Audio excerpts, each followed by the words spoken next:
কলকাতায় তখন প্রবল জলের সংকট। মানুষ হাঁসফাঁস করছে জলের আশায়। এরকম কঠিন সময় এগিয়ে আসেন কলকাতার ইতিহাসের এক উজ্জ্বল মুখ। কে বলুন তো? আমরা জানলে কি আর তোর ভিডিও দেখতাম অতচ্ছাড়া? আরে, নারুদা যে কালী প্রসন্ন সিংহ। ঠিকই ধরেছেন, এই মানুষটি মহাভারতকে বাংলায় অনুবাদ করেছিলেন।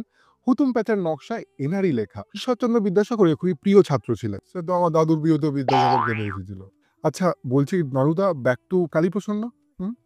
তো এই কালীবাবু 1865 সালে কলকাতার মানুষদের জল সংকট থেকে কিছুটা রেহাই দিতে সেই সময় বিলেত থেকে প্রায় 2,900 টাকা দিয়ে খরচা করে 4টে ফোয়ারা কিনেছিলেন এবং সেগুলো কলকাতা পৌরসভাকে দান করে বলেছিলেন এগুলো যেন উত্তর কলকাতার জনবহুল এলাকায় লাগানো হয়। প্রায় 2 বছর পর ফোয়ারাগুলো ডালহৌসি স্কোয়ার, বিডন স্ট্রিট, গুরুডা স্ট্রিট এবং বারাণসী স্ট্রিটের কালপ্রসন্ন সিংহের বাড়ির সামনেই লাগানো হয়েছিল। বলে রাখা ভালো, তিনি কিন্তু বিধবা বিবাহ প্রবর্তনের জন্য প্রচুর লড়াই করেছিলেন। ভালো মানুষ বটে। আর আপনারা কি দেখছেন? ভিডিওটা সেভ করে নিয়ে যাতে পরে বন্ধুদেরকে দেখাতে পারে।